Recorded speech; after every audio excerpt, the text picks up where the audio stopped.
Dying to be Stuckmocky, Chapter 13. Mirren's Departure. Hiran pushed Firan back inside and violently slammed the door behind them. The outside doorknob surrendered to long overdue metal fatigue and dropped onto the paving stones with a clatter. It then rolled into the gutter, where it picked up speed and galloped down the sloping street after the distantly stomping Mirren. Vera debated with herself whether to run after the gladiator, but she felt as though her determination to right her wrongs against him had dissipated, along with the scattered pieces of her game console. She realised she had no idea how to make a positive difference in Mirren's life, so she decided to give up trying. "Did you notice Mirren's manner of speech lost its pretentious theatrical style towards the end?"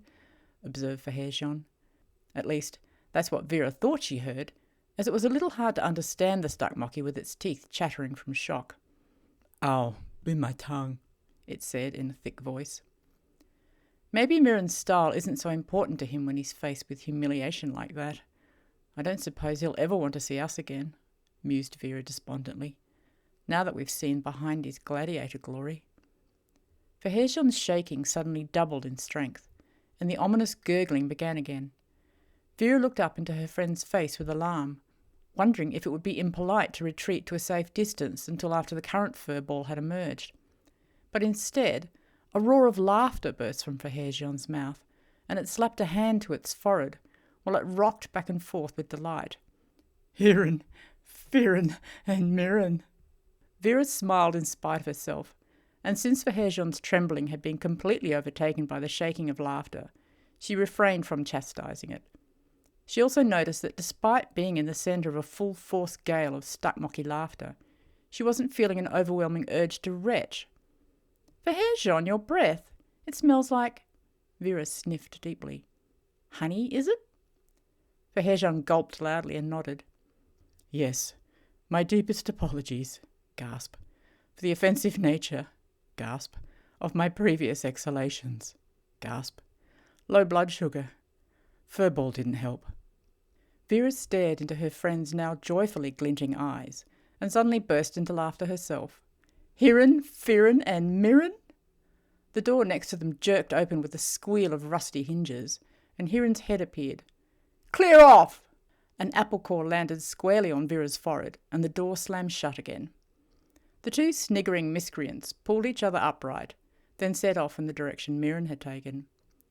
Verheerjon halted when it heard their feet scattering pieces of Vera's console in the almost completely dark street. "Sorry about your magic device, Vera." Vera stared at the paving stones at her feet, but couldn't detect any remains of her previously indispensable companion. Maybe it was actually magic after all. How else did I get here? "Well, if you were biologically Stuckmocky, I could describe in graphic detail how you came to be in this world." It's unlikely Verheerjon actually used the word graphic, but that's what Vera heard. No thanks, maybe another time. We'd better keep moving." She reached out in the dark and found Verheerjon's hand. As she slid hers into its enormous palm, she encountered a small stick-like object.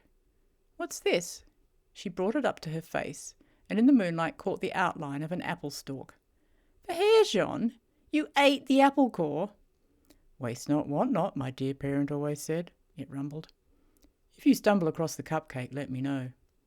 It reached out its hand and took back the stalk. "You're not going to eat that too, are you?" "Of course not." It sounded incredulous. "I'm going to clean my teeth." "Naturally." Vera took hold of the hand not wielding an apple stalk, and they recommenced walking, to the noisy sounds of lip-smacking and tongue-searching. "Any idea where we're going?" she asked. "I was hoping that now we'd disposed of Mirren, we could go home."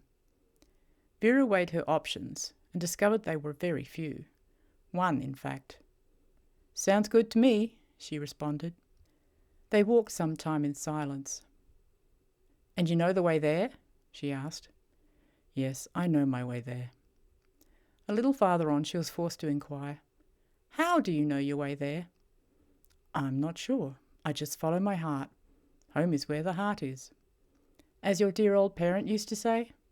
"No," Verheerjon sounded puzzled. "I feel myself pulled forward by my heart."